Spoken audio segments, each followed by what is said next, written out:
ओम शांति। सभी दर्शकों को दीपावली की बहुत बहुत हार्दिक शुभकामनाएं।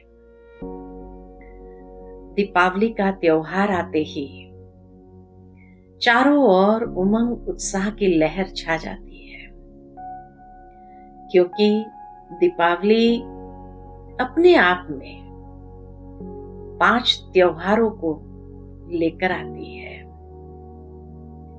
वास्तव में देखा जाए तो ये 5 त्योहार नहीं, लेकिन मनुष्य जीवन के 5 पुरुषार्थ की बात है। और इसीलिए हर रीति से इंसान को संपन्न बनाने का ये यादगार त्योहार है। तभी इतना खुशी, हर्ष, उल्लास के साथ हर कोई दीपावली को मनाना चाहता है। विशेषकर पहला पुरुषार्थ जो है वह है सफाई का, अर्थात शुद्धि का। मनुष्य घरों की सफाई करते हैं, अपने स्थान की सफाई करते हैं। वास्तव में सफाई करनी है हमारे मन, वचन, कर्म की, हमारे दृष्टि और वृत्ति की। अर्थात मन के अंदर से नकारात्मक, अशुद्ध विचारों को हम दूर करें, श्रेष्ठ सकारात्मक विचारों को ले आए। ये मन की शुद्धि है। वाणी की शुद्धि अर्थात वाणी में सुमधुरता ले आए। और कर्म की शुद्धि या व्यवहार की शुद्धि अर्थात हम अपने संस्कारों में श्रेष्ठता लाए और हमारा व्यवहार, कर्म श्रेष्ठ, सुमधुर हो एक दूसरे के साथ। नेचुरल है कि जब ये शुद्धि ले आते हैं तो दृष्टि, वृत्ति के अंदर पवित्रता सहजता से आ सकती है। तो वास्तव में शुद्धि अर्थात ये पवित्रता को जीवन के अंदर लाने की बात है। दूसरा पुरुषार्थ उसके साथ होता है कि व्यापारी लोग धनतेरस पर अपने पुराने चौपड़े को समाप्त कर नया बही खाता आरंभ करते हैं। भावार्थ ये है कि हमें भी आज तक जितना भी अनेकों के साथ कोई भी मनमुटाव हुआ हो, कोई बुरा व्यवहार हमसे हो गया हो, उन पुराने खातों को समाप्त करें, पुरानी बातों को समाप्त करें और आज से नए खाते को आरंभ करें। अर्थात नवीनता अपने जीवन के अंदर ले आए। और इसीलिए व्यापारी लोग जब ये नया बही खाता आरंभ करते हैं तो उस पर शुभ लाभ जरूर लिखते हैं। अर्थात शुभ लाभ तो तभी होगा जब लाभ का उल्टा करें तो भला। जब हम सर्व का भला चाहते हैं, सर्व के प्रति शुभ भावनाएं, शुभ कामनाएं प्रवाहित होने देते हैं, तभी तो शुभ लाभ की प्राप्ति होगी। और फिर स्वास्तिका निकालते हैं, जिसको कहते हैं श्री गणेश करते हैं। स्वास्तिका शब्द संस्कृत के सुअस्ति शब्द से आया है। सु यानी शुभ, अस्ति यानी जो है, अर्थात जो सदा ही शुभ है।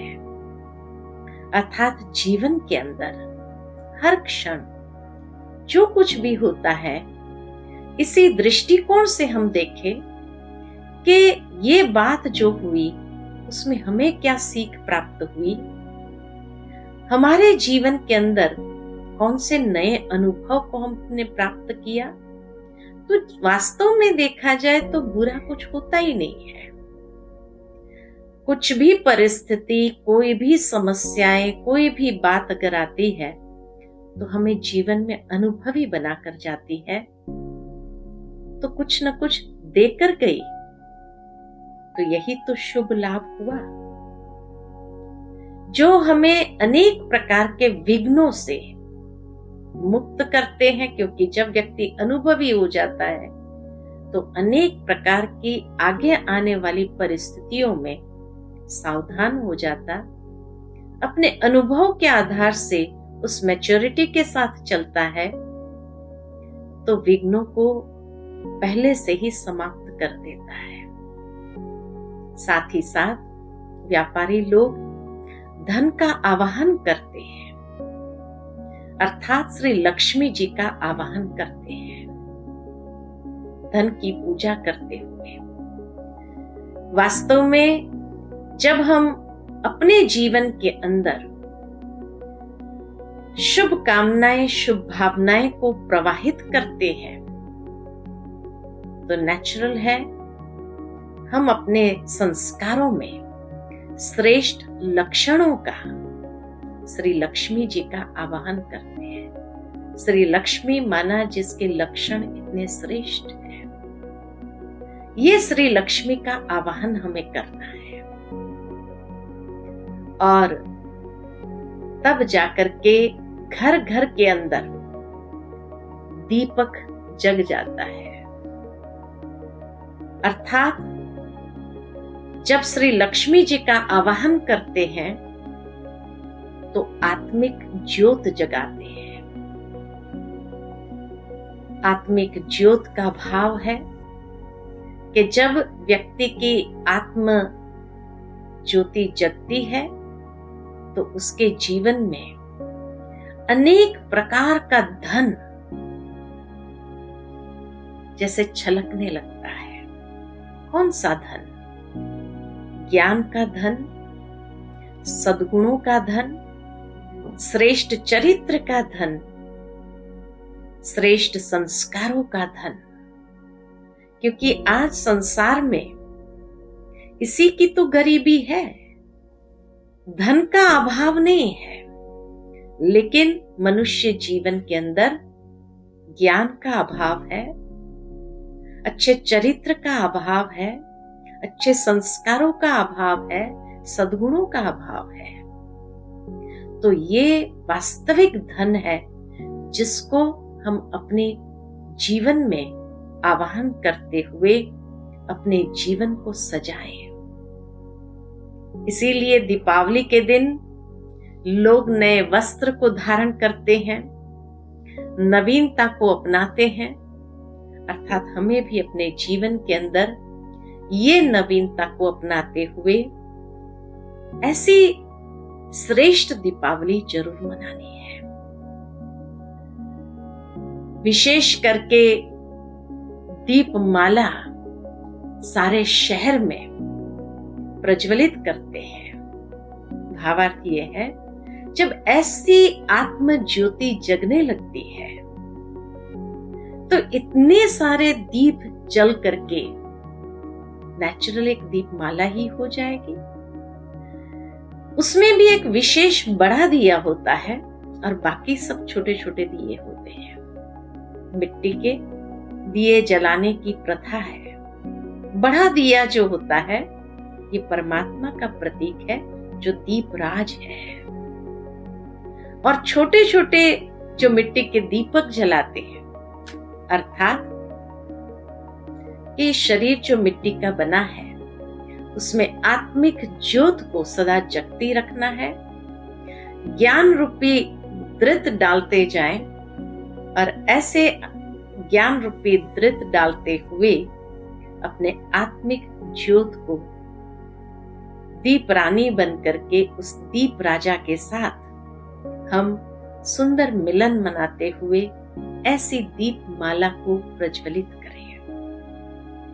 साथ ही साथ पांचवा त्योहार जो विशेष गोवर्धन पूजा का होता है, अर्थात कि जब गायों की पूजा करते हैं, प्रकृति की पूजा करते हैं, भावार्थ ये कि आज हमने संसार के अंदर प्रकृति का भी दोहन किया है, दूषित किया है, पशु पक्षियों का भी इस संसार में जीने का अधिकार छीना है।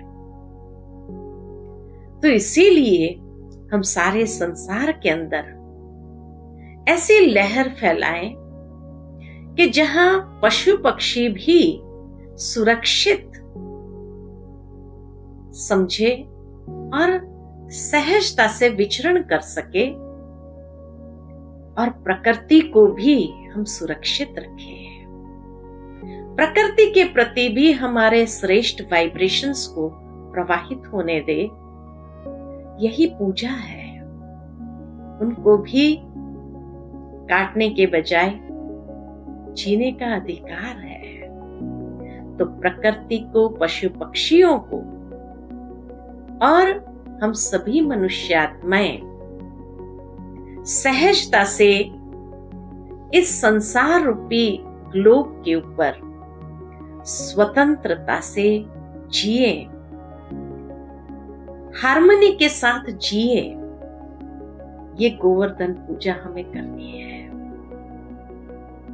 और कहते हैं दीप दान करना है। दीप दान करना माना ज्ञान का दान करना है, सद्गुणों का दान करना है, और इस तरह से दीप दान करते हुए सबसे श्रेष्ठ पुण्य को अपने जीवन में प्राप्त करना है। लास्ट दिन जब भैया दूज मनाते हैं, तो भैया दूज यानी ये वसुधैव कुटुंबकम की भावना को जागृत करते हुए हर एक आत्मा को ईश्वर की संतान के रूप में देख करके उस भाई भाई की वृत्ति के साथ हार्मनी में एक दूसरे के साथ जिए और जीने दे। इस मंत्र को लेकर के चले। ऐसी शुभ दिवाली हम सभी मनाएं। तो दीपावली बहुत गुह्य संदेश हम सबको देती है, और उस गुह्य संदेश को हम अपने आचरण में, व्यवहार में ले आए। सच्ची सच्ची दीपावली हम सभी मनाएं। इसी शुभ भावना के साथ पुनः आप सभी को दीपावली की बहुत बहुत बहुत मुबारक हो, बधाई हो, हार्दिक शुभकामनाएं हो। ओम शांति। आइए इस दिवाली संस्कार परिवर्तन का उत्सव मनाएं।